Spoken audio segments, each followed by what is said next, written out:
Hello my dear students, मैं Ajay sir फिर से आपके सामने लेके आऊँ क्लास 12th केमिस्ट्री के चैप्टर 3 रासायनिक बलगतिकी यानी केमिकल काइनेटिक्स के ऑब्जेक्टिव टाइप क्वेश्चन यानी वस्तुनिष्ठ प्रश्नों के आंसर सहित एक बहुत ही अच्छा वीडियो। चूंकि आज का ये वीडियो है ये हिंदी मीडियम के बच्चों के लिए है।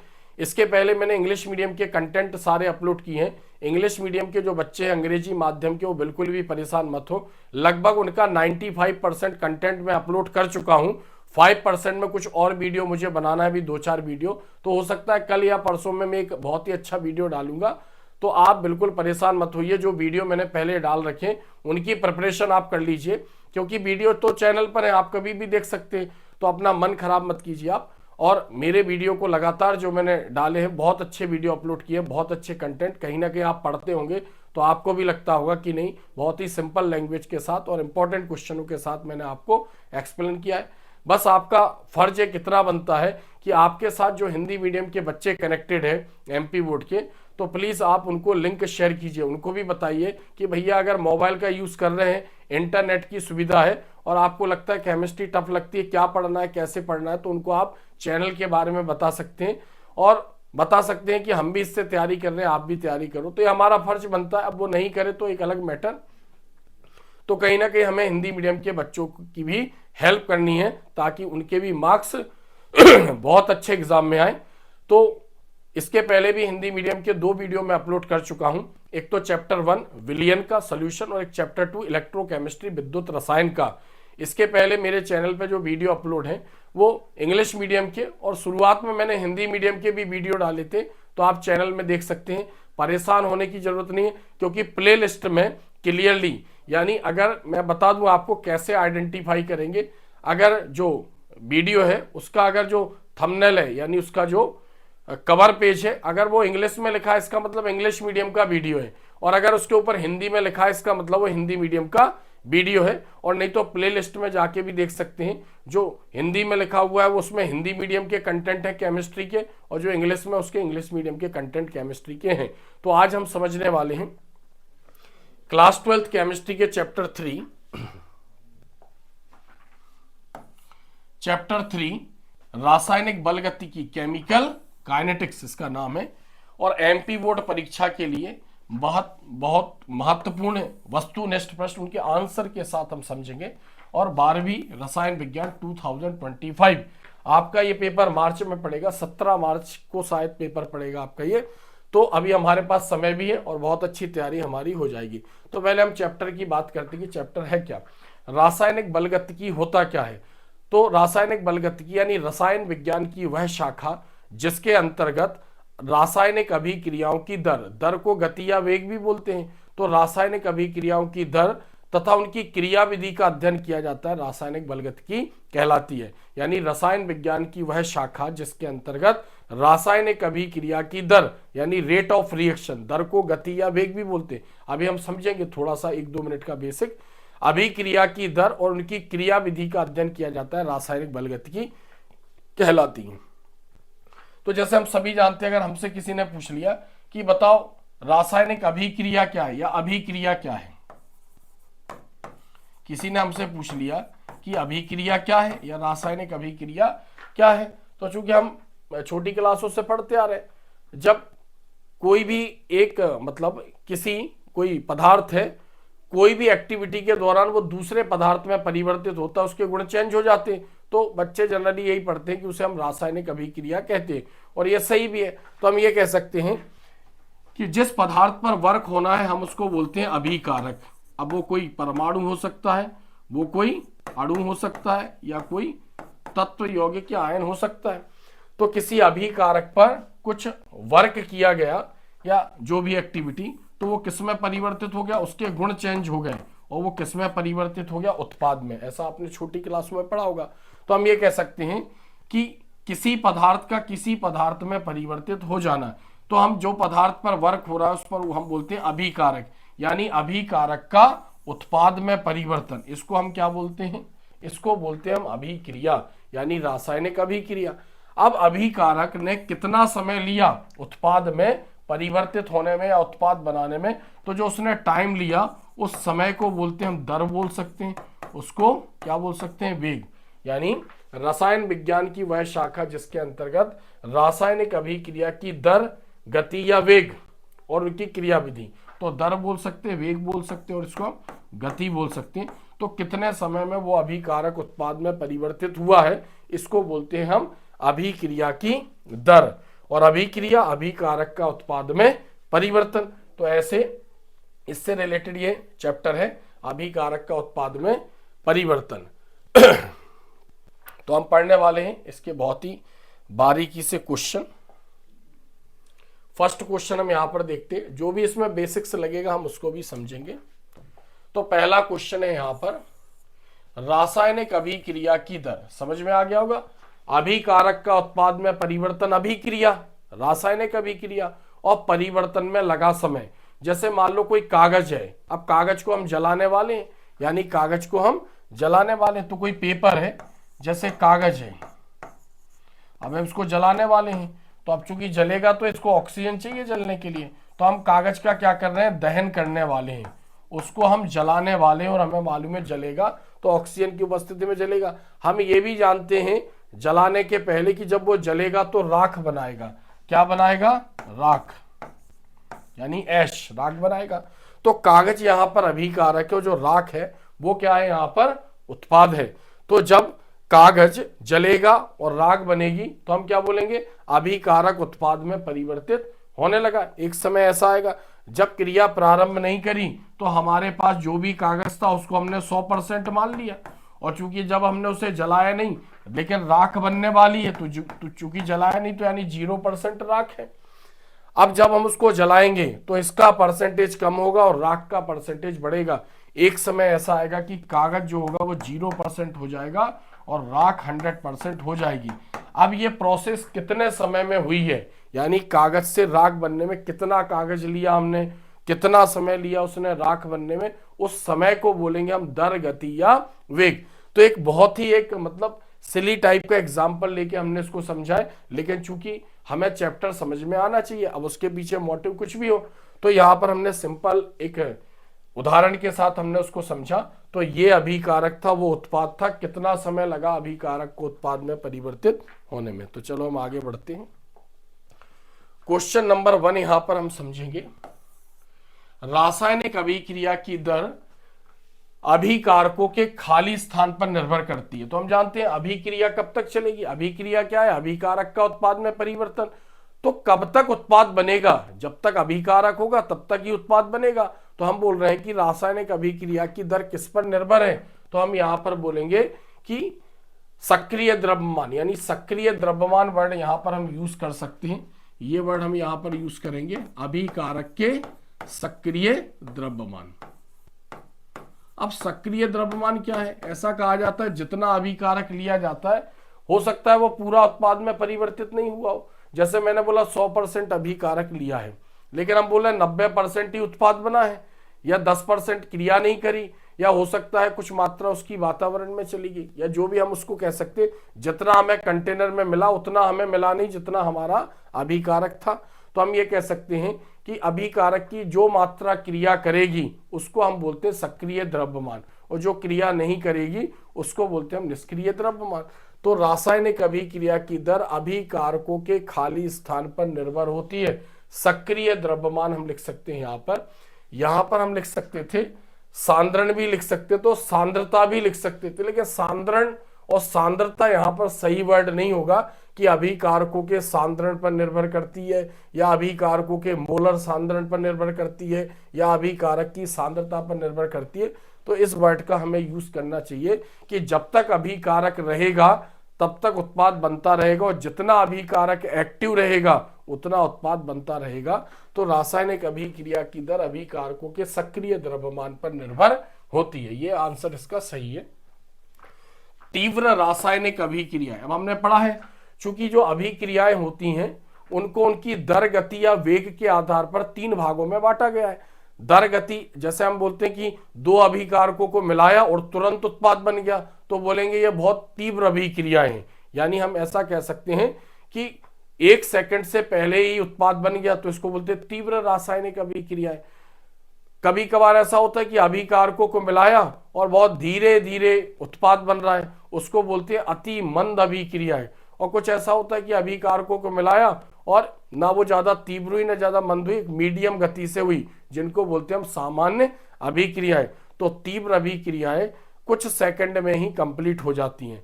अब इसमें बहुत सारी क्रियाएं आ जाती हैं, जैसे तापीय अपघटन, ताप के द्वारा होने वाली क्रियाएं, अवक्षेपण हो गया, रेडॉक्स अभिक्रिया हो गया, उदासीनीकरण अभिक्रिया हो गया, इस टाइप की क्रियाएं इसमें आती हैं।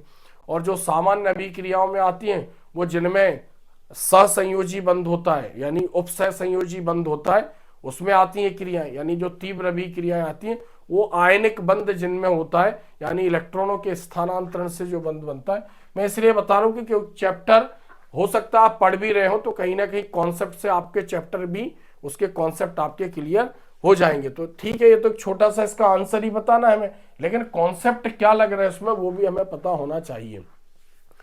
जैसे मान लो कि कोई भी हमने जैसे बोला कि हमने एल्कोहल को पानी में डाला या एसिटिक एसिड को पानी में डाला तो क्या बना। अब पानी में भी सहसंयोजी बंध है और जो एल्कोहल है या एसिटिक अम्ल है, कुल मिला के सहसंयोजी बंध जिनमें होता है कोवैलेंट बॉन्ड, उनको वास्तव में हम अणु बोलते हैं। और आणविक क्रियाएं जो होती हैं वो सामान्य वेग से होती हैं, और जो आयनिक क्रियाएं होती है जिनमें आयनिक बंध होता है वो तीव्र गति से होती हैं। तो जो तीव्र रासायनिक अभिक्रियाएं हैं इसमें जिनमें आयनिक बंध होता है वो इसके एग्जाम्पल होते हैं। तो इनके कंप्लीट होने में ऐसा कहा जाता है 10 to the power -13, 10 to the power -13 second से 10 टू द पावर -16 सेकंड का समय लगता है। अब एक मैंने बताया था अति मंद अभिक्रिया। अब जैसे लोहे को पानी में डाला तो जंग लग जाएगा, लेकिन अगर हम बैठ के देखेंगे कि कब जंग लगेगा तो एक लंबा समय लेगा। तो बहुत स्लो, बहुत फास्ट और एक मीडियम गति से होती हैं। तो जो बहुत फास्ट हो रही कुछ सेकंड में हो रही हैं, और जो बहुत मंद हो रही है उनमें लंबा समय लग जा रहा है, कई दिन, कई महीने, वर्ष लग जा रहे हैं। और जो सामान्य वेग से होती है उनके कंप्लीट होने में कुछ मिनटों या घंटों का समय लगता है। यानी रासायनिक बलगतिकी में सामान्य अभिक्रियाएं या हम इनको मंद अभिक्रियाएं भी बोलते हैं, वो अति मंद होती हैं। तो रासायनिक बलगतिकी में अति मंद अभिक्रियाओं का अध्ययन, सामान्य अभिक्रियाओं या मंद अभिक्रियाओं का अध्ययन किया जाता है। तो इसका आंसर समझ में आ गया, तीव्र रासायनिक अभिक्रियाएं खाली स्थान सेकंड से कम समय में संपन्न होती हैं।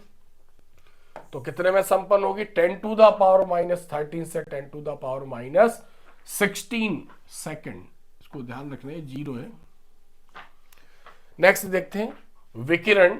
विकिरण के अवशोषण, विकिरण मतलब प्रकाश की किरणें के अवशोषण से संपन्न होने वाली क्रियाएं।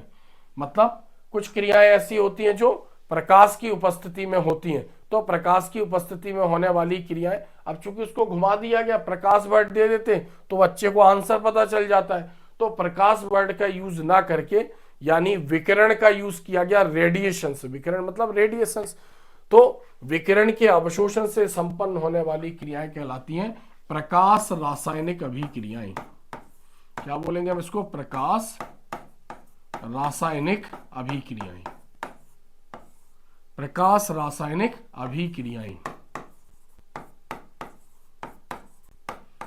तो ध्यान रखना आप, विकिरणों की उपस्थिति में जो क्रियाएं संपन्न होती। अब यहां पर ये लिख देते कि प्रकाश के अवशोषण से संपन्न होने वाली क्रियाएं, तो बच्चा तुक्का लगा के लिख देता प्रकाश अभिक्रियाएं, उतने में टीचर को नंबर देना पड़ता। तो विकिरण वर्ड देखिए, क्वेश्चन को थोड़ा सा घुमा दिया गया है। 4th क्वेश्चन, अभिक्रिया की दर, अभिक्रिया की दर अभिकारकों के सांद्रण के खाली स्थान होती है। तो अभी मैंने पहले भी बताया कि अभिक्रिया कब तक चलेगी। अभिक्रिया है क्या? अभिकारक का उत्पाद में परिवर्तन। और अभिक्रिया चलेगी कब तक? जब तक अभिकारक होगा तब तक उत्पाद बनता रहेगा।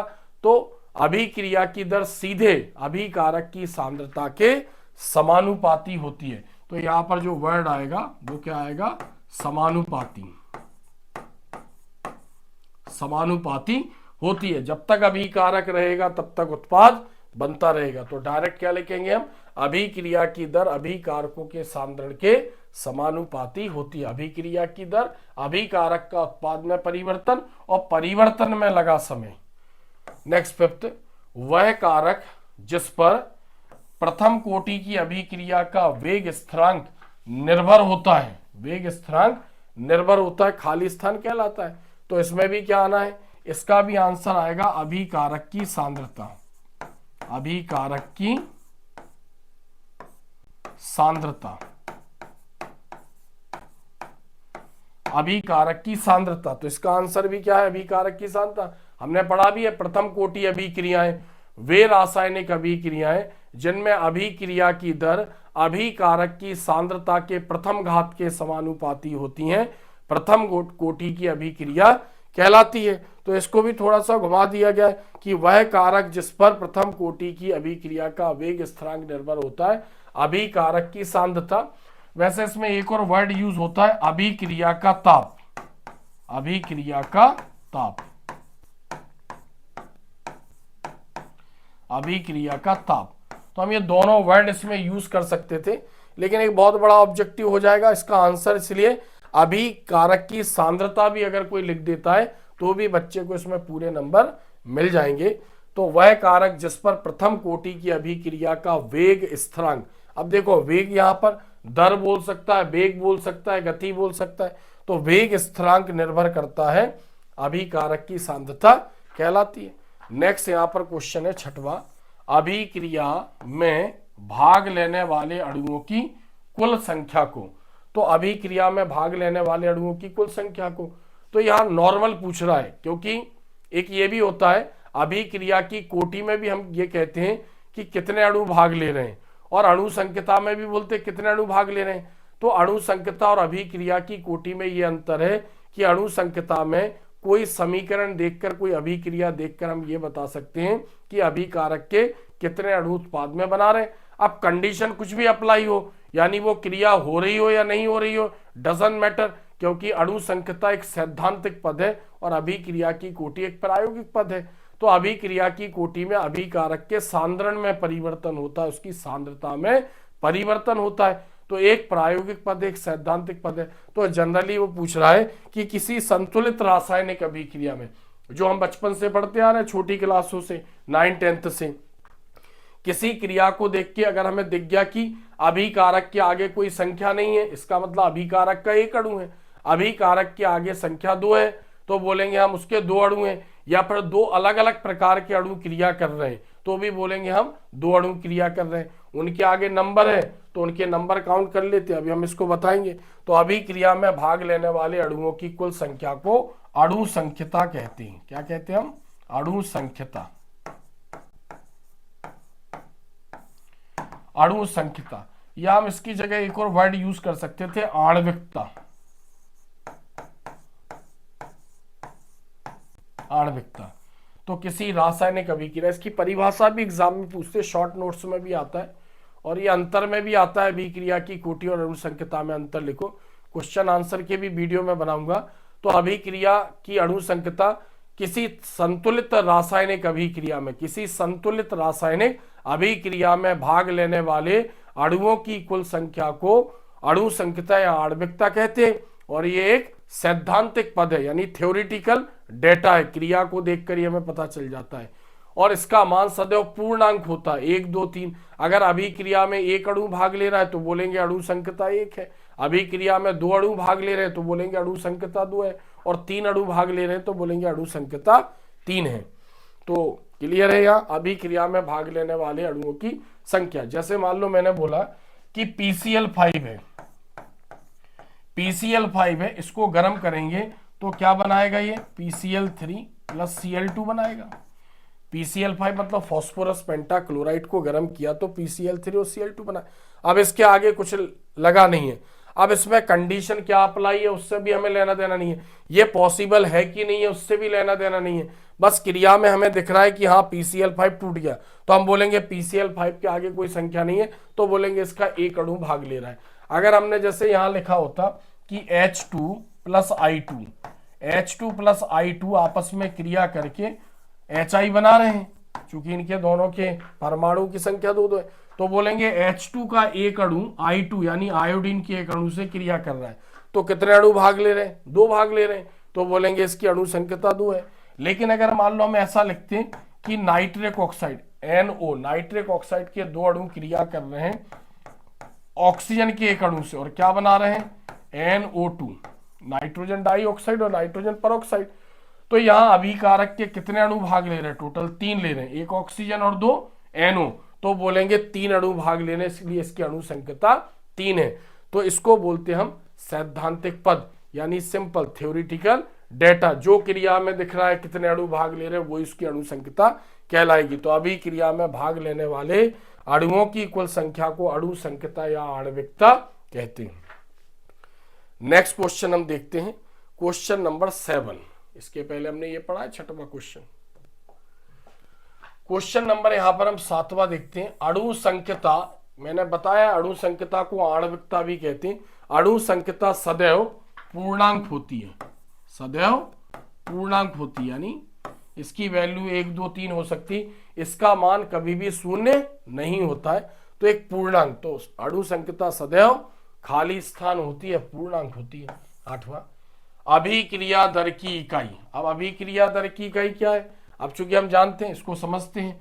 अभिक्रिया दर, इसको हम ध्यान से समझेंगे क्योंकि ये क्वेश्चन बहुत एग्जाम में आता है। अभिक्रिया की दर, अब अभिक्रिया की दर क्या है? अभिकारक अथवा उत्पाद के सांद्रण में परिवर्तन और पर्टिकुलर टाइम में इकाई समय अंतराल में अभिकारक अथवा उत्पाद के सांद्रण में होने वाले परिवर्तन को अभिक्रिया की दर कहते हैं। इकाई समय अंतराल में, यानी हम कितने समय में देखना चाह रहे हैं कि वो अभिकारक को उत्पाद में परिवर्तित होगा, तो हम कितने समय उसको वॉच करना चाह रहे हैं, देखना चाह रहे हैं, तो हम बोलते हैं पर्टिकुलर टाइम में, इकाई समय अंतराल में अभिकारक अथवा उत्पाद के सांद्रण में होने वाले परिवर्तन को अभिक्रिया की दर कहते हैं। चूंकि अभी हमने समझा अभिक्रिया में अभिकारक कम होता है और उत्पाद बढ़ता है। एक समय ऐसा आता है अभिकारक खत्म हो जाता है और उसका परिवर्तित रूप उत्पाद होता है, यानी अभिक्रिया में अभिकारक का परिवर्तित रूप उत्पाद है। तो अभिकारक कम हुआ, उसकी सांद्रता में कमी हुई, परिवर्तन हुआ, और उत्पाद की सांद्रता बढ़ी यानी उसकी सांद्रता में वृद्धि हुई, उसमें भी परिवर्तन हुआ। तो हम क्या कह सकते हैं? अभिक्रिया की दर को क्या बोल सकते हैं? सांद्रण, सांद्रण बटे समय, सांद्रण बटे समय। अब चूंकि हम जानते हैं जो सांद्रण है, ध्यान रखना, उसको हम मोलर सांद्रण भी बोलते हैं। क्या बोलते हैं? सांद्रण को मोलर सांद्रण, सांद्रण को हम मोलर सांद्रण भी बोलते हैं। अब मोलर सांद्रण क्या होता है? इसको हम मोल प्रति लीटर भी लिखते हैं, मोल प्रति लीटर यानी मोल बटे लीटर, ये भी लिखते हैं। और समय को हम सेकंड या मिनट में बता सकते हैं। तो मान लो हमने समय को सेकंड में बताया, समय को किस में बताया? सेकंड में। तो जो सांद्रण है उसकी इकाई होती है मोल प्रति लीटर, या लीटर को ऊपर ले जाएंगे तो मोल लीटर इनवर्स। तो हम ये कह सकते हैं कि जो सांद्रण की इकाई है वो है मोल, मोल लीटर ऊपर गया तो क्या हो जाएगा? मोल लीटर इनवर्स, और सेकंड ऊपर गया तो क्या बोलेंगे हम? Second inverse, second inverse. तो ऐसे हम ये कह सकते हैं कि जो अभिक्रिया दर की इकाई है वो mole litre inverse second inverse. अभी एग्जाम में किसी भी तरीके से लिखा आ सकता है, हो सकता है इंग्लिश में ऐसा लिख दें। अब एक चीज और ध्यान रखनी है, हो सकता है यहां पर समय की जगह मिनट दे दे तो मिनट इनवर्स हो जाएगा, हो सकता है कि सेकंड या मिनट नहीं दे रहा है तो फिर क्या बोलेंगे? मोल लीटर इनवर्स समय इनवर्स। अब समय को सेकंड में भी रख सकते हैं और मिनट में भी। जनरली जो केमिस्ट्री में यूज होगा वो समय को मिनट में यूज नहीं करेगा, सेकंड में यूज करेगा। तो आपको ध्यान रखना अभिक्रिया दर की इकाई क्या होगी? Mole litre inverse second inverse. कैसे निकाली हमने बताया, अभिक्रिया की दर सांद्रण में परिवर्तन, मतलब सांद्रण और पार्टिकुलर समय, किस समय की बात कर रहे हैं? तो समय सेकंड में और सांद्रण मोल प्रति लीटर में। तो ऐसे अभिक्रिया दर की इकाई क्या आ जाएगी? Mole litre inverse second inverse. तो यहां पर क्वेश्चन नंबर 8 हमने देखा। अब हम देखते हैं क्वेश्चन नंबर 9। शून्य कोटि अभिक्रिया के दर स्थिरांक की इकाई। अब दर स्थिरांक को हम किससे प्रदर्शित करते हैं? दर स्थिरांक को हम के से प्रदर्शित करते हैं। किससे प्रदर्शित करते हैं? के से प्रदर्शित करते हैं। तो हमें ये यूनिट आनी चाहिए, तो मैं शॉर्ट में आपको बता देता हूं। चूंकि सक्रिय द्रव्यमान यानी द्रव अनुपाती क्रिया का नियम दिया था, गोल्डबर्ग तथा वागे ने, ये भी ऑब्जेक्टिव में पूछता है, इसमें है अपने इसमें ऑब्जेक्टिव कि द्रव अनुपाती क्रिया का नियम कौन से वैज्ञानिकों द्वारा दिया गया था, किसके द्वारा दिया गया था, तो गोल्डबर्ग तथा वागे, आगे हम देखेंगे लिखेंगे भी उसको। तो उन्होंने बताया था कि जितना अभिकारक सक्रिय होगा उतना ही उत्पाद बनाएगा। तो उन्होंने कहा अभिक्रिया की दर अभिकारक के सक्रिय द्रव्यमान के समानुपाती होती है, चूंकि ऑब्जेक्टिव भी है। तो इधर हम इसको देखते हैं, क्योंकि अगर हम ये समझ लेंगे तो हम सारी जो दर स्थिरांक की यूनिट है, शून्य कोटि, प्रथम कोटि, द्वितीय कोटि, तृतीय कोटि, इसको निकालना हम अभी सीख जाएंगे। तो हम क्या बोल रहे हैं कि जो अभिक्रिया की दर है, अभिक्रिया की दर, अभिक्रिया की दर किसके समानुपाती है, अभिकारक के सक्रिय द्रव्यमान के समानुपाती है। अभिकारक के सक्रिय द्रव्यमान, अभिकारक के सक्रिय द्रव्यमान के समानुपाती होती है, अभिकारक के सक्रिय द्रव्यमान। तो अब अभिक्रिया की दर, हम समानुपाती का चिन्ह हटाते हैं, तो हमने यहां पर एक स्थिरांक लाए हम के, क्या लाए यहां पर हम के, इसको बोलते हैं जहां के एक समानुपाती स्थिरांक है जिसे अभिक्रिया का दर स्थिरांक कहते हैं। और सक्रिय द्रव्यमान को हमने स्क्वायर ब्रैकेट से यहां पर प्रदर्शित किया। जैसे हमने बोला यहां पर कि ए अभिकारक है और हमने बोला वो उत्पाद में परिवर्तित हो रहा है, तो हम बोल रहे हैं उसका तो उतना ही भाग परिवर्तित होगा जितना सक्रिय है। तो कैसे आइडेंटिफाई करेंगे, तो हम इसमें अंतर बताने के लिए हमने इसको स्क्वायर ब्रैकेट में लिख दिया। तो हमने बोला ये इसकी कुल मात्रा थी और ये जो इसकी है इसका सक्रिय भाग था। तो सक्रिय भाग का मतलब यहाँ पर स्क्वायर ब्रैकेट है, बड़ा कोष्ठक है, तो हमने यहाँ पर लिख दिया बड़ा कोष्ठक। अब इसमें किसी भी अभिकारक का हम सिंबल लिख देंगे। तो अब हम क्या कह सकते हैं कि जो अभिक्रिया की दर है, इसको समझो, अभिक्रिया की दर, अभिक्रिया की दर बराबर क्या आ गया के, और ये आ गया सक्रिय द्रव्यमान। अब हम क्या बोलते हैं कि जो शून्य कोटि की अभिक्रिया, क्योंकि हम क्या पढ़े, शून्य कोटि की अभिक्रिया का दर स्थिरांक, तो हमने पढ़ा शून्य कोटि की अभिक्रिया क्या है, वे रासायनिक अभिक्रियाएं जिनमें अभिक्रिया की दर अभिकारक के सक्रिय द्रव्यमान के 0 घात यानी शून्य घात के समानुपाती होती है, शून्य कोटि की अभिक्रिया कहलाती है। या हम ये कह सकते हैं कि शून्य कोटि की अभिक्रियाओं में अभिकारक से उत्पाद में परिवर्तन की दर स्थिर होती है, या अभिकारक से उत्पाद में जो सांद्रण परिवर्तन होगा वो नहीं होता है, तो हम कहते हैं उसको शून्य कोटि की अभिक्रिया। जैसे कोई अभिकारक उत्पाद में परिवर्तित नहीं हो रहा है उसकी मात्रा, तो बोलेंगे शून्य कोटि। या कोई मान लो यहां पर तो शून्य कोटि की अभिक्रिया है, तो जैसे हमने लिख दिया कि यहां पर अभिकारक ए है। अब शून्य कोटि की अभिक्रिया में क्या मान लेंगे, हम इसको शून्य मान लेंगे, यानी उसकी घात कोई भी उसकी सांद्रता में परिवर्तन नहीं हो रहा है, तो यहां पर हम इसको शून्य मान लेंगे, यानी इसको कैंसिल कर देंगे। तो अब अभिक्रिया की दर किसके बराबर हो गई, डायरेक्ट बराबर हो गई वो दर स्थिरांक के। तो हम शून्य कोटि अभिक्रिया के दर स्थिरांक की हमें इकाई निकालनी है, तो क्या लिखेंगे हम, दर स्थिरांक के किसके बराबर है, अभिक्रिया की दर के बराबर है ये। तो यहां पर हम लिखेंगे अभिक्रिया की दर। तो अब दर स्थिरांक शून्य कोटि अभिक्रिया का है, तो ये इसके बराबर है। तो अभिक्रिया दर की इकाई क्या होती है, mole litre inverse second inverse. तो यही शून्य कोटि अभिक्रिया के दर स्थिरांक की भी इकाई है, mole litre inverse second inverse, ध्यान रखना है यहां पर। तो शून्य कोटि अभिक्रिया के दर स्थिरांक की इकाई क्या बोल रहे हैं, मोल लीटर इनवर्स और सेकंड इनवर्स। जो अभिक्रिया दर की इकाई है वही शून्य कोटि अभिक्रिया के दर स्थिरांक की इकाई होगी। अब आगे देखो यहां पर क्वेश्चन नंबर 10 दिया, प्रथम कोटि अभिक्रिया के दर स्थिरांक की इकाई क्या है। तो प्रथम कोटि अभिक्रिया के दर स्थिरांक की इकाई, अब हम इसको निकालना सीखते। तो प्रथम कोटि अगर होता तो इसकी पावर क्या आ जाती, 1, और 1 को हम लिख नहीं सकते, तो 1 को लिखना जरूरी नहीं है, या 1 को नहीं लिखेंगे। तो अब क्या हो जाएगा इसमें, अभिक्रिया की दर बराबर के, अभिक्रिया की दर बराबर के है, और यहां पर क्या है, सक्रिय द्रव्यमान है। तो तो अब हमें दर स्थिरांक की यूनिट निकालनी है। तो इधर देखो क्या लिखेंगे हम, दर स्थिरांक के बराबर क्या हो जाएगा, अभिक्रिया की दर, ऊपर क्या आ जाएगा, अभिक्रिया की दर और बटे नीचे क्या आ जाएगा, सक्रिय द्रव्यमान, यानी एक बड़ा कोष्ठक है। अब हमें पता है अभिक्रिया दर की इकाई है mole litre inverse second inverse, और बड़े कोष्ठक की जो इकाई है वो है मोल लीटर इनवर्स। तो अब हम किसके लिए निकाल रहे हैं, प्रथम कोटि के लिए निकाल रहे हैं। तो इसको नीचे सॉल्व करते हैं, तो क्या लिखेंगे हम, K इक्वल्स टू ऊपर आ जाएगा मोल लीटर इनवर्स और सेकंड इनवर्स, और बड़े कोष्ठक की यूनिट क्या बताई अभी हमने, बड़े कोष्ठक की यूनिट बताई अभी हमने मोल पर लीटर, यानी मोल लीटर इनवर्स। तो मोल लीटर इनवर्स से मोल लीटर इनवर्स कट गया, तो प्रथम कोटि अभिक्रिया के दर स्थिरांक की इकाई क्या आ जाएगी, सेकंड इनवर्स। तो इसका आंसर क्या आ जाएगा, यहाँ पर इसका आंसर आ जाएगा सेकंड इनवर्स।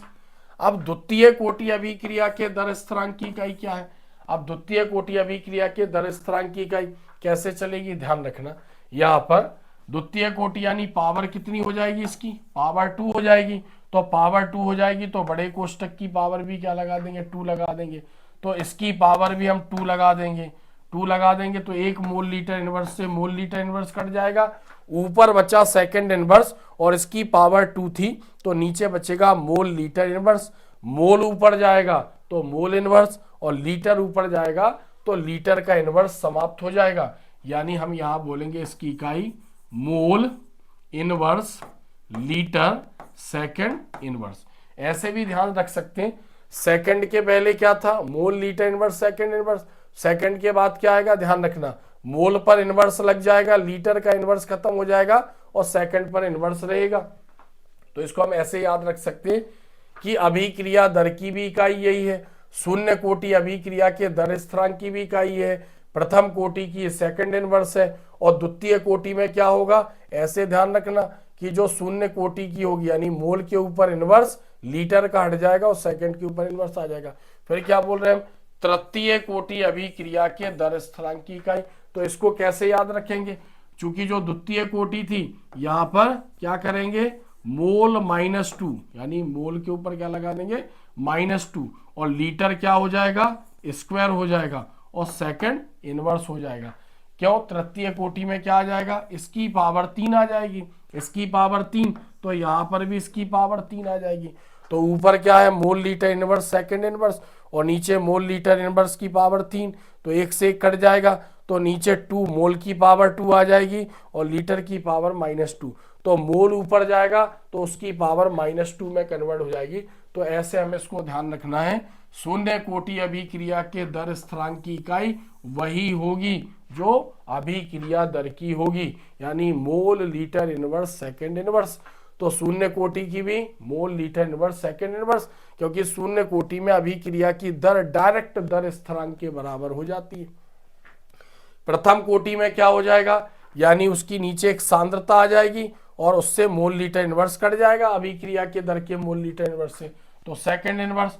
और बाकी द्वितीय कोटि में mole inverse litre second inverse, और तृतीय कोटि में ये आ जाएगी। तो इसको आपको ध्यान रखना है। फिर मैं आपको बता दूं कि ये कैसे हमें याद रहेगी, तो आप ध्यान रखना, भूलना नहीं। अभिक्रिया दर की इकाई mole litre inverse second inverse. शून्य कोटि अभिक्रिया में दर स्थिरांक डायरेक्ट अभिक्रिया दर के होता है, तो अभिक्रिया दर की इकाई शून्य कोटि अभिक्रिया की इकाई है। तो इसमें क्या आ जाएगा, यहां पर mole litre inverse second inverse. और प्रथम कोटि में क्या हो जाएगा, यानी अभिक्रिया दर के नीचे उसकी सांद्रता आ जाएगी, यानी एक ब्रैकेट आ जाएगा, एक ब्रैकेट का मतलब मोल लीटर इनवर्स। तो मोल लीटर इनवर्स से मोल लीटर इनवर्स इसका कट जाएगा, तो इसकी यूनिट क्या आ जाएगी, सेकंड इनवर्स। और द्वितीय कोटि में सांद्रता की पावर 2 हो जाएगी, यानी नीचे से मोल ऊपर जाएगा तो मोल इनवर्स लीटर का इनवर्स खत्म हो जाएगा और सेकंड इनवर्स। और तृतीय कोटि अभिक्रिया की दर स्थिरांक की इकाई, आप इसकी पावर बढ़ा दो यहाँ पर, तो क्या हो जाएगा, मोल -2 लीटर स्क्वायर और सेकंड इनवर्स। ऐसे आपको ध्यान रखना है और ये एग्जाम में आती हैं, याद रखना। अब इसमें कंफ्यूजन क्या करता है, ये तो हमने सीधी सीधी बताई, वो ये कर सकता है कि अभिक्रिया दर की इकाई पूछ रहा है और 4 ऑप्शन दे दिए, तो बच्चे ने तो ऐसा पढ़ा, वो इसको ऐसा भी दे सकता है। आप ध्यान रखना, मैं बता रहा हूं, ऐसे भी लिख सकते हैं सेकंड इनवर्स और मोल लीटर इनवर्स, यानी सेकंड को पहले लिख देंगे, बच्चा कंफ्यूज हो जाता है, तो सेकंड इनवर्स को पहले लिख देगा, बाद में लिख देगा इसको। तो याद रखना, आप कंफ्यूजन नहीं होना, 90% तो ऐसे ही पूछेंगे। तो थोड़ा सा ये क्वेश्चन जो है वो सेंसिटिव है, तो हमारे सामने ये सब लिखा हुआ है, इसको ध्यान रखना। अभिक्रिया दर की इकाई, शून्य कोटि अभिक्रिया के दर स्थिरांक की इकाई, प्रथम कोटि अभिक्रिया के दर स्थिरांक की इकाई और द्वितीय कोटि अभिक्रिया के दर स्थिरांक की इकाई और तृतीय कोटि अभिक्रिया के दर स्थिरांक की इकाई। तो ऐसे आपको ये याद हो जाएंगी, इसलिए मैंने इसको एक साथ लिखा। नेक्स्ट क्वेश्चन देखते 13, आर्रहनीयस समीकरण खाली स्थान द्वारा प्रदर्शित करते हैं। तो आर्रहनीयस समीकरण होता है K = AE और पावर में -EA अपॉन RT, ये एग्जाम में बहुत आता है। इस चैप्टर में से सबसे ज्यादा पूछे जाने वाला MCQ है, ये ऑब्जेक्टिव है। तो K क्या है यहाँ पर, अभिक्रिया का दर स्थिरांक, A क्या है, कैपिटल A आवृत्ति कारक, E क्या है यहाँ पर, नेचुरल लॉग, और EA क्या है यहाँ पर, EA इसको बोलते हैं एक्टिवेशन एनर्जी, सक्रियण ऊर्जा, और R क्या होता है यहाँ पर, दर स्थिरांक, और T क्या है यहाँ पर, परम ताप यानी अभिक्रिया का ताप। तो समझ में आ गया। यहाँ पर R क्या है, यहाँ पर R है यानी सार्वत्रिक स्थिरांक, A अभिक्रिया का दर स्थिरांक, और A क्या है यहाँ पर, आवृत्ति कारक, ये नेचुरल लॉगरिथम प्राकृतिक लघु गुणक, और EA क्या है, सक्रियण ऊर्जा, R क्या है यहाँ पर जो सार्वत्रिक, इसको गैस स्थिरांक भी बोलते हैं, और T क्या है यहाँ पर, परम ताप। क्योंकि जो आर्रहनीयस ने समीकरण दिया था, तो ऐसा कहा जाता है कि आर्रहनीयस ने गैसीय समांगी अभिक्रियाओं में ताप से होने वाले परिवर्तन से दर स्थिरांक में होने वाले परिवर्तन को एक समीकरण द्वारा व्यक्त किया, जिसे आर्रहनीयस समीकरण कहते हैं। यानी गैसीय समांगी अभिक्रियाओं में ताप से होने वाले परिवर्तन से दर स्थिरांक में होने वाले परिवर्तन को एक समीकरण द्वारा व्यक्त किया, जिसको हम आर्रहनीयस समीकरण कहते हैं। नेक्स्ट देखते हैं, शून्य कोटि की अभिक्रिया के लिए टी हाफ अभिकारक की खाली स्थान के समानुपाती होता है।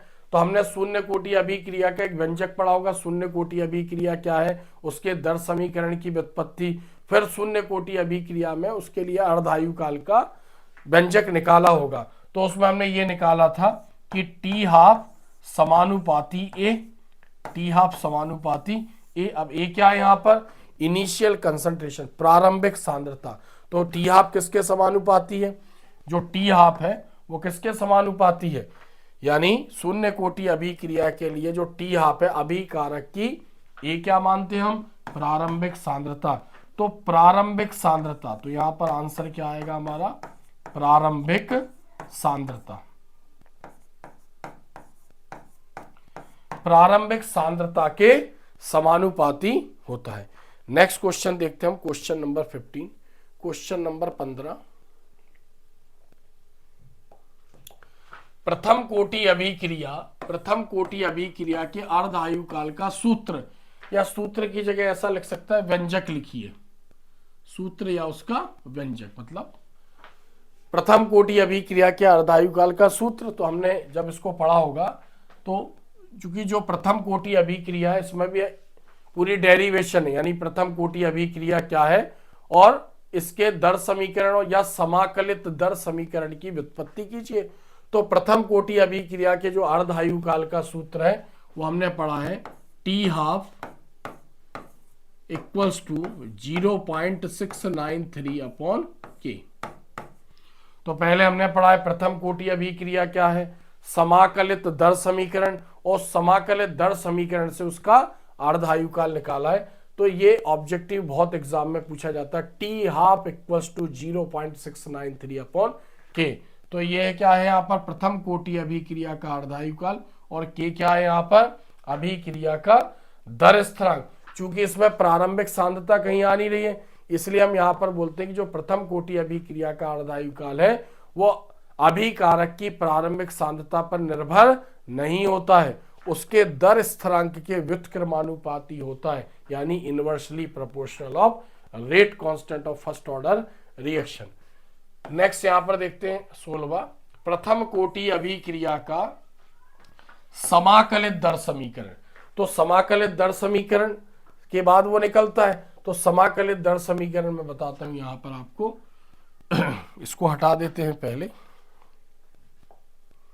प्रथम कोटि अभिक्रिया का समाकलित दर समीकरण तो क्या होता है, k equals to 2.303 upon t, t क्या है टाइम, और log 10 चूंकि जो नेचुरल लॉग होता है, यानी जो log e होता है, इसको बोलते हैं हम नेचुरल लॉग।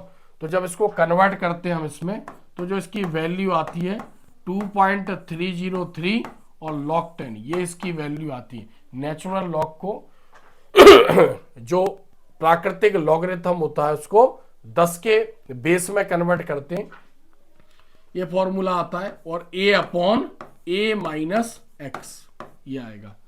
तो यहां पर a क्या है, अभिकारक की प्रारंभिक सांद्रता t समय में, और a माइनस एक्स क्या है, अभिकारक की सांद्रता t समय बाद ही। तो ये t समय में प्रारंभिक सांद्रता और ये t समय बाद है, क्योंकि न्यूमेरिकल्स वगैरह आते तो इसके मीनिंग पता होना चाहिए। k क्या है यहाँ पर, अभिक्रिया का दर स्थिरांक, और t क्या है यहाँ पर, यानी अभिकारक से उत्पाद में परिवर्तन में लगा समय t है यहाँ पर। तो नेक्स्ट क्वेश्चन देखते हैं, इसको याद रखना, थोड़ा सा टफ ऑब्जेक्टिव है। नेक्स्ट क्वेश्चन 17, द्रव अनुपाती क्रिया या सक्रिय द्रव्यमान का नियम खाली स्थान ने दिया था। तो यहां पर इसका आंसर आएगा गोल्डबर्ग और वागे। वैसे इसको वॉग बोलते हैं, लेकिन चूंकि हिंदी में उसको वागे बोलते हैं, या फिर हम इसको ऐसा भी लिख सकते हैं वॉग, सही प्रोनाउंसिएशन इसका वॉग, गोल्डबर्ग व वॉग। बाकी हिंदी में लिखा रहता बहुत सारी किताबों में वागे, तो इसको भी ध्यान रखना।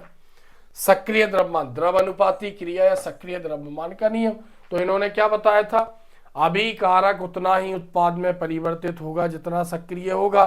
तो किसी रासायनिक अभिक्रिया की दर अभिकारक के सक्रिय द्रव्यमान के समानुपाती होती है। यदि अभिक्रिया में एक से अधिक अभिकारक भाग लेते हैं तो अभिक्रिया की दर अभिकारकों के सक्रिय द्रव्यमान के गुणनफल के समानुपाती होती है, जिसे द्रव अनुपाती क्रिया का नियम कहते हैं। गोल्डबर्ग और वागे ने दिया था। अभिक्रिया की दर और अभिकारक की सांद्रता के मध्य एक गुणात्मक संबंध बताया था इन्होंने। नेक्स्ट क्वेश्चन है यहां पर, एथिल एसीटेट का अम्लीय जल अपघटन एक खाली स्थान अभिक्रिया है। खाली स्थान अभिक्रिया है मतलब हमें ये बताना है कि कौन सी कोटि की अभिक्रिया है। तो ये प्रथम कोटि की अभिक्रिया है, प्रथम कोटि की अभिक्रिया है। तो हम देख लेते हैं यहाँ पर एथिल एसीटेट का जो फॉर्मूला होता है वो होता है CH3COO C2H5। C2H5 को बोलते हैं एथिल, और इस पूरे को बोलेंगे हम एसीटेट। तो जल अपघटन, अम्लीय जल अपघटन, अम्लीय मतलब जल में जब अम्ल मिला हो, तो जब इससे क्रिया करेगा तो ध्यान दें यहां से CH3COO H के साथ रिएक्ट करेगा तो क्या बना लेगा, CH3COOH, एसिटिक एसिड बनाएगा। और जो C2H5 है वो बचे हुए OH के साथ क्रिया करके क्या बना लेगा, C2H5OH बना लेगा। क्या बना लेगा, C2H5OH, यानी एसिटिक अम्ल और एथिल एल्कोहल। तो अब हमें क्या दिख रहा है, क्रिया को देख के दिख रहा है कि इसमें दो अणु भाग ले रहे हैं, एक तो एथिल एसीटेट है और एक जल हो गया। तो हमें लगेगा ये द्वितीय कोटि की अभिक्रिया है या द्विअणुक अभिक्रिया है, दो अणु भाग ले रहे हैं।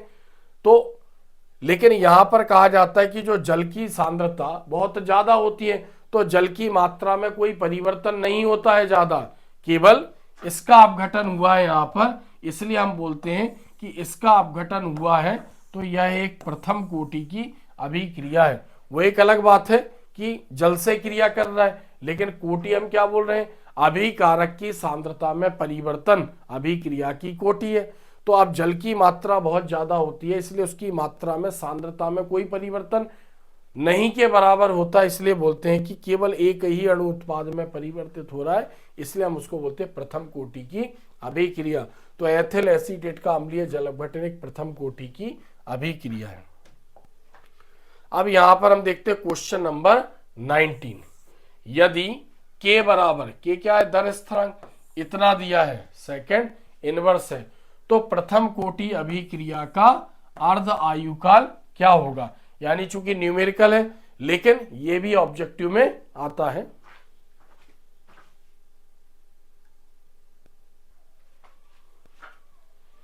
क्वेश्चन है, यदि K बराबर 5.5 into 10 to the power -14 second inverse है, तो प्रथम कोटि अभिक्रिया का अर्धायुकाल खाली स्थान होगा। तो हम इसको सॉल्व करते हैं, इसको हम नीचे देखते हैं थोड़ा सा। क्वेश्चन नंबर 19 को हम समझ रहे हैं, तो ये न्यूमेरिकल्स हैं, ये सॉल्व कैसे होंगे, क्योंकि ऐसा नहीं है, कोई भी क्वेश्चन किसी भी फॉर्म में आ सकता है ऑब्जेक्टिव में, लेकिन मैं बार बार बता रहा हूं कि जितने भी मैंने बताए इसके बाहर एक भी ऑब्जेक्टिव नहीं जाएगा। तो हमें मालूम है प्रथम कोटि अभिक्रिया का अर्धायुकाल क्या होता है, T12 = 0.693 अपॉन K, ये होता है इसका सूत्र। प्रथम कोटि अभिक्रिया का अर्धायुकाल बताना, तो प्रथम कोटि अभिक्रिया का अर्धायुकाल का सूत्र ये है, तो हमें ये बताना है। तो क्या है इसमें देखो, K की वैल्यू दे रखी है, तो क्या करेंगे 0.693 और K की वैल्यू यहां पर पुट कर देंगे, क्या है 5.5 इंटू 10 टू द पावर -14 और सेकेंड इनवर्स है। तो हम क्या करेंगे, 14 को ऊपर ले जाएंगे।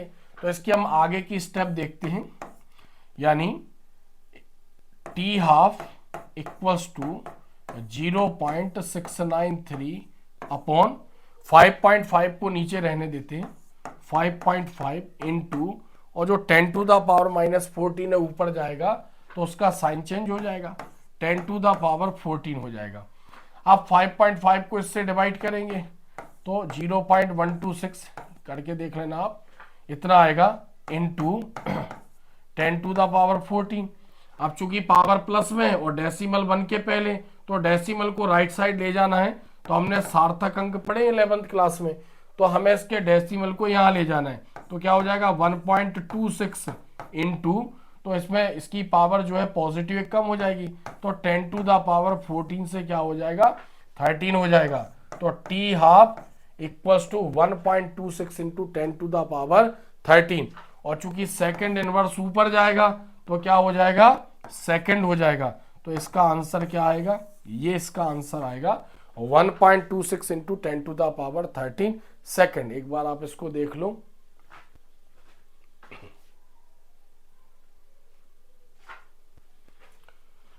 समझ में आ गया। तो ऐसे हमने यहां पर देखा, तो यहां पर जो हमारा आंसर है, प्रथम कोटि अभिक्रिया का अर्धायुकाल क्या लिखना है, यहां पर हमें लिखना है 1.26 इंटू 10 टू द पावर कितना आ जाएगा 13 और सेकंड। ये हमारा आंसर है, इसको सॉल्व करते आना चाहिए। नेक्स्ट हम देखते हैं, लास्ट क्वेश्चन है यहां पर,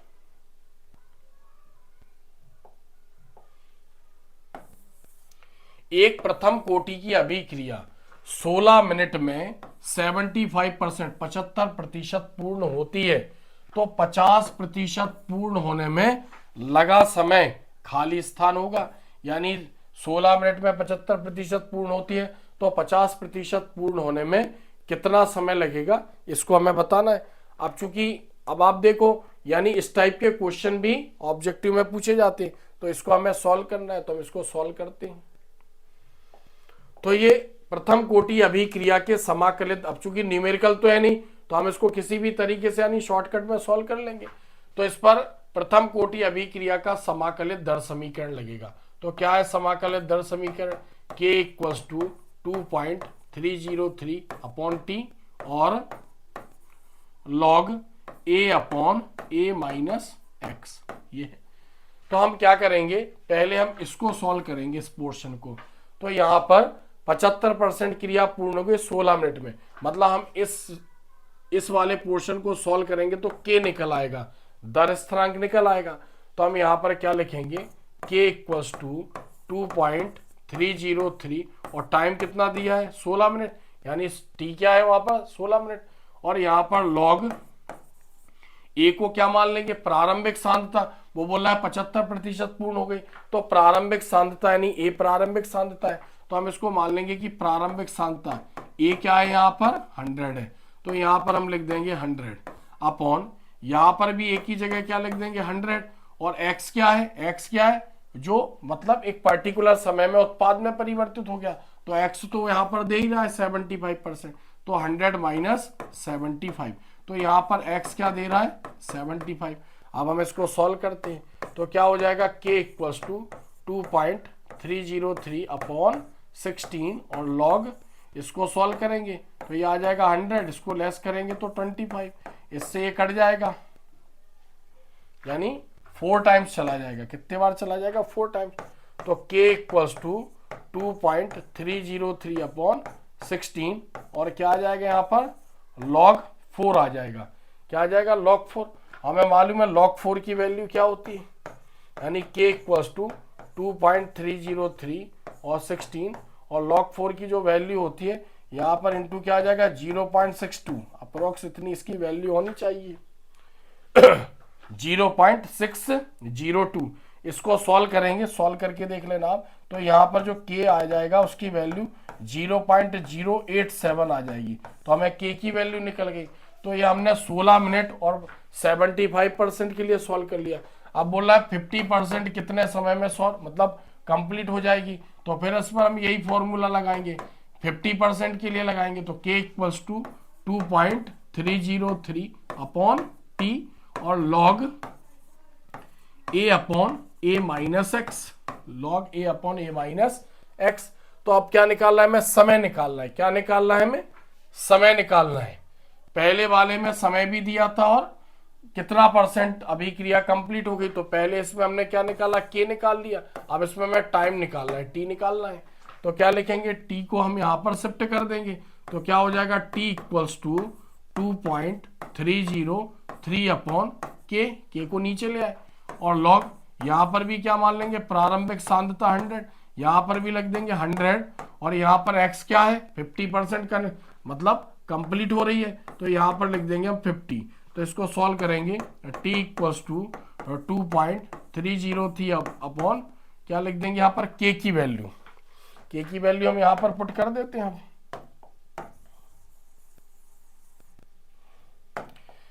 k की वैल्यू यहाँ पर हमने पुट कर दी, तो k की वैल्यू क्या है 0.087, यहां से हमें ये k की वैल्यू मिल गई यहां से, और log यहां पर क्या हो जाएगा 100, इसमें से लेस कर देंगे 50, तो क्या आ जाएगा 50, इससे ये 2 बार कैंसिल हो जाएगा, तो क्या आ जाएगा t इक्वल्स टू 2.303 अपॉन 0.087।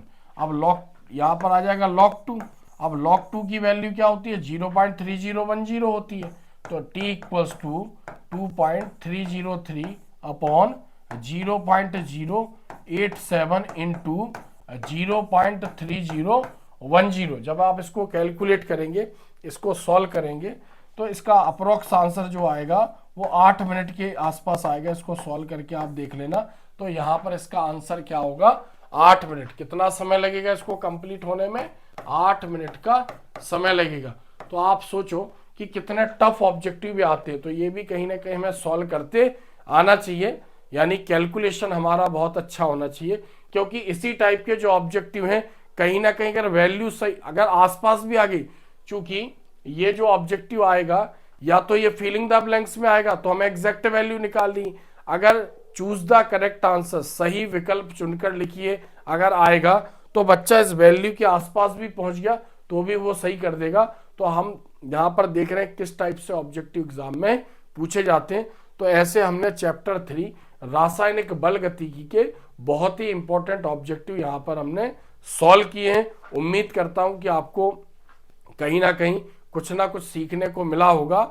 और अगर वीडियो अच्छा लगता है तो वीडियो में कमेंट्स जरूर करें, या ऑब्जेक्टिव या कोई पोर्शन में समझा रहा हूं अगर वो समझ में नहीं आया तो आप ये भी बता सकते हैं कि सर नेक्स्ट टाइम में थोड़ा सा आप पिछले वाले वीडियो का रिवीजन करवा देना, या इस वाले क्वेश्चन को थोड़ा सा आप एक्सप्लेन कर देना, तो नेक्स्ट वीडियो जो भी मैं अपलोड करूंगा उसमें उस बच्चे की बात को ध्यान में रखते हुए वो मैं समझा दूंगा।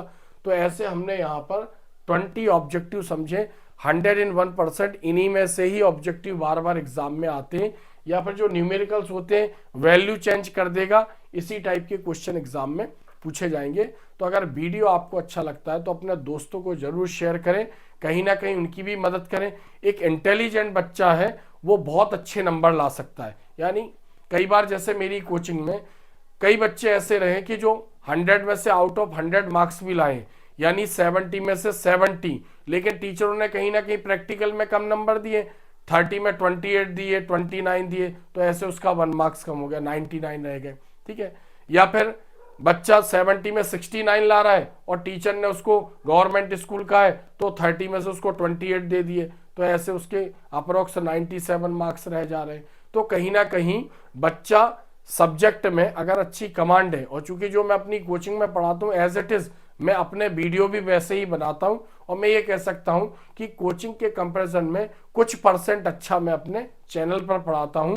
तो कहीं ना कहीं आपके लिए वीडियो बहुत ज़्यादा वैल्यूबल है। आप देखते रहिए और तैयारी करते रहिए, और बहुत कम समय है, बिल्कुल भी समय बर्बाद मत कीजिए। और ऐसे ही अच्छे वीडियो मैं आपके लिए फिर लाऊंगा। आज के लिए इतना ही है, धन्यवाद।